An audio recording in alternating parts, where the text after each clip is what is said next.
There is a word called country and there is a word called nation. What is the difference? What is a country? What is a nation?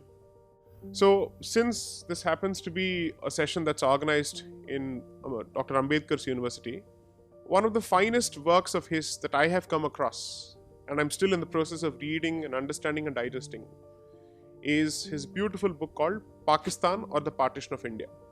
Anybody who has a semblance of interest in these two topics, anybody who has a semblance of interest in understanding what were the circumstances in which India was partitioned, what were the questions that people were faced with, please do read this. But apart from talking about the specific issue of Pakistan, the first few chapters are dedicated entirely to understanding three things. Dr. Ambedkar discusses three aspects. One, history या इतिहास का महत्व क्या है? Two, country और nation में फर्क क्या है? Three, nation क्या होता है? These three questions are beautifully addressed. Sir mentioned quite a few points about us having to be united, that all of us should forget our identities and we should think of us as Indians first. I don't think that's possible, sir. At least not in this country. For all practical purposes, India may be Bharat Ganarajya, but this is actually United States of India. For all practical purposes, multiple states with their own distinct identities have come together to believe in the idea of India, the idea of Bharatvarsh. But why do they come together in the first place?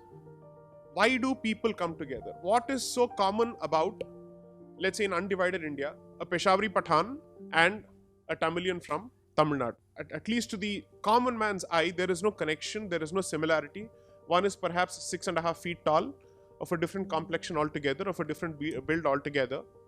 And someone from Tamil Nadu has a very different build altogether, different physical features, different ways of eating, different ways of conducting himself.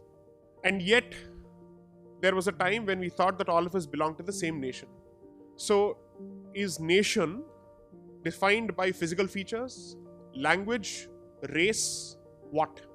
So, Dr. Ambedkar comes out with a fantastic point where he cites several sources and he says, a country is a landmass which provides people with a karambhumi, a field of work for them to act upon and to create their own futures.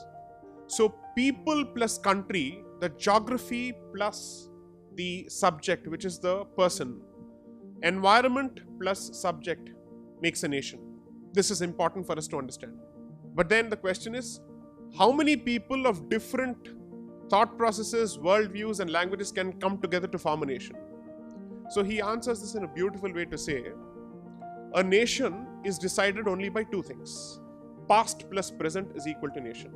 That means a majority of people should have a shared view of the past and should have at least an overlap of aspirations ki hame aage kahan jana hai. Unless and until both these ingredients are satisfied, you can't call it a nation.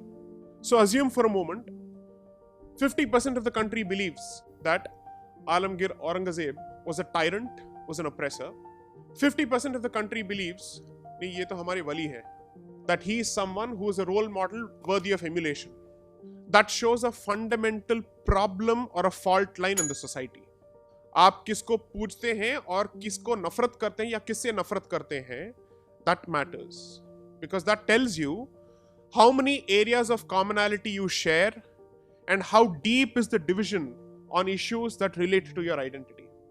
Therefore, unless and until there is a shared view of your past and a shared vision of your future, there is no concept of a nation. There is no concept of a single nation. There is no idea of a single nation.